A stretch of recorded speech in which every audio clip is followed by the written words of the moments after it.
आपका प्यारा एमएलए महराज मलिक घर आ रहा है। आप तमाम लोगों को मुबारकबाद। जम्मू कश्मीर के कानून साज असेंबली को मुबारकबाद। उन तमाम लोगों को मुबारकबाद जिन्होंने ये तमाम तर लवाजमात की है। दोस्तों, ऐसा आप सोच रहे हैं कि शायद ईद पर एमएलए डोडा महराज मलिक घर आएगा और हम मुबारकबाद देंगे कानून साज असेंबली को, क्योंकि कानून साज असेंबली में एक बार फिर से डोडा का चिराग जो है फिर से जलेगा और लोगों को रोशनी दिखाएगा।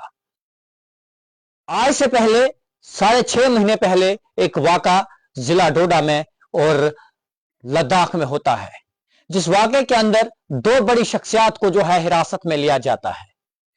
एक डोडा से एमएलए डोडा महराजुद्दीन मलिक जिनको पीएसए लगाया जाता है, तो वहीं पर लद्दाख से social activist, political activist, scientist Sonam Wangchuk को जो है हिरासत में लिया जाता है और उनको जो है एनएसए नेशनल सिक्योरिटी एक्ट लगाया जाता है, जिसके तहत यह कहा जाता है कि सोनम वांगचुक ने लद्दाख में दंगा कराने की, भड़काने की कोशिश की, जिसके कारण लद्दाख में काफी नुकसान हुआ और लद्दाख के लोगों को जो है सोनम वांगचुक से खतरा है, जिसके ऊपर जो है बाद में एनएसए नेशनल सिक्योरिटी एक्ट लगाया गया।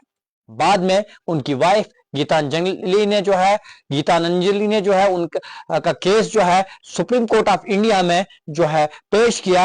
वहां पे लड़ाई अपनी लड़ी और कामयाब हुए। अब 17 मार्च को जो है supreme court of India Wangchuk के ऊपर फैसला सुनाने वाली थी। सरकार को लगा कि हम तमाम तर जो हमारे पहलू है ये फ्रॉड चल रहे हैं। हमने इल्जाम लगाया था कि सोनम वांगचुक ने जो है एनएसए के जो रोल है उनको तोड़ा, मगर ये तमाम तर चीजें जो है झूठ निकल रही है।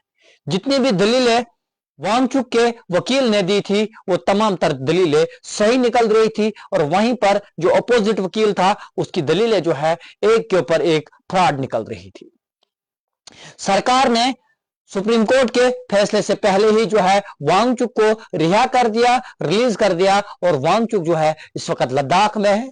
वांगचुक ने कहा कि बहुत सारी चीजें इतने टाइम में मेरे साथ हुई, मगर मैं झुका नहीं, मैं रुका नहीं। मैंने अपना हौसला जो है डट कर जो है रखा और अपने हौसले को, उसी हौसले ने मुझे कामयाब किया।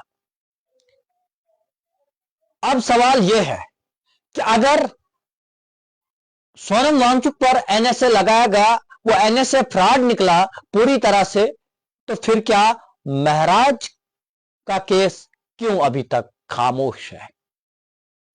महराज के बच्चे, 4 बेटियां इंतजार कर रही है कि आखिरकार कब हमारा बाप जो है वापस आएगा और हम उसके साथ ईद बनाएंगे। इस ईद पर लोगों को कपड़े खरीदने से ज्यादा इस चीज का इंतजार है कि एमएलए को कब छोड़ा जाएगा। पिछले 6 महीने लगभग 10 दिन से ज्यादा का वक्फा हो चुका है, क्योंकि 8 मार्च को 6 महीने पूरे महराज मलिक के जेल में हो गए हैं, और इंतजार यह किया जा रहा था कि महराज मलिक का पीएसए का जो केस है, कम से कम उसकी जो सजा होती है 6 महीने होती है, और 6 महीने के बाद उसको रिहा किया जाएगा, रिलीज किया जाएगा, मगर अभी तक नहीं किया गया।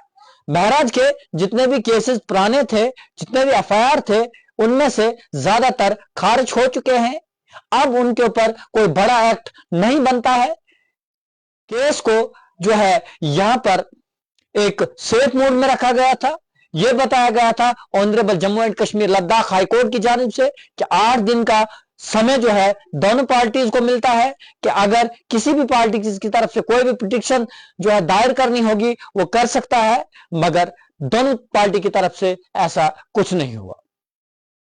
हफ्ते के बाद उसके बाद फैसला सुनाना तय था, मगर हफ्ता भी हो गया, 2 हफ्ते भी हो गए, 3 हफ्ते भी हो गए, अभी तक केस में कोई भी सुनवाई नहीं हो रही है। फाइनल इंतजार लोगों का है। Honourable Jammu and Kashmir Ladakh high court के ऊपर नजरें बनी हुई है कि आखिरकार कब एमएलए डोडा को छोड़ा जाएगा, कब रिहा किया जाएगा। आखिरकार गुनाह क्या था उनका किस गुनाह के ऊपर जो है उनको पीएसए लगाया गया है। पीएसए का मतलब होता है पब्लिक सेफ्टी एक्ट। पीएसए उन लोगों के ऊपर लगाया जाता है जो अक्सर देवदार की स्मगलिंग करते हैं, टिम्बर की स्मगलिंग करते हैं या स्लीपर की स्मगलिंग करते हैं। इसके अलावा ड्रग्स स्मगलिंग करते हैं, तस्करी करते हैं। उसके अलावा जो अवाम के लिए खतरा होता है उसके ऊपर पीएसए लगता है। मगर क्या अवाम के चुने हुए नुमाइंदे से अवाम को खतरा है? यह पहली बार देखने को मिला। ये मैं नहीं कह रहा हूं, ये डिस्ट्रिक्ट डोडा के लोग कह रहे हैं। महराज मलिक के 3,56,000 के आसपास फॉलोवर तब थे जब महराज जेल चले गए थे। अगर आज की बात करूं मैं तो आज जो है लगभग 6 लाख से ऊपर या 6 लाख के करीब जो है उनके फॉलोवर जो है उनके फेसबुक पर है। इससे साफ पता चलता है कि महराज के चाहने वाले सिर्फ डोडा में नहीं है बल्कि पूरे हिंदुस्तान में है। अब सवाल यह है कि महराज मलिक को कब छोड़ा जाएगा? क्या ऑनरेबल हाई कोर्ट के फैसले का ही इंतजार किया जाएगा या सरकार को यह समझ आएगी कि हमने जो है एक मासूम को, एक मासूम कॉन्स्टिट्यूंसी का हिस्सा जो है, एक मासूम कॉन्स्टिट्यूंसी की जो पावर है उसको दबाने की कोशिश की और उसको जो है जेल में रखा है। और सोनम वांगचुक को जिस तरह रिहा किया गया बगैर कोर्ट के फैसले, उसी तरह जो है महराज मलिक को भी किया जाएगा। कल और परसों दिन ईद को बचा है और लोगों का इंतजार जो है महराज मलिक को लेकर और जो है बढ़ रहा है, काउंटडाउन बढ़ चुका है और इंतजार की घड़ियां जो है अब खत्म हो रही है। फिलहाल आपका क्या नजरिया है? क्या आपके प्यारे रहनुमा एमएलए डोडा महराज मलिक को जो है ईद से पहले छोड़ दिया जाएगा? क्या वो ईद घर में करेंगे, आप तमाम लोगों के बीच में करेंगे या नहीं? जरूर कमेंट बॉक्स में कमेंट लिखिएगा और मुझे दीजिए इजाजत। खुदा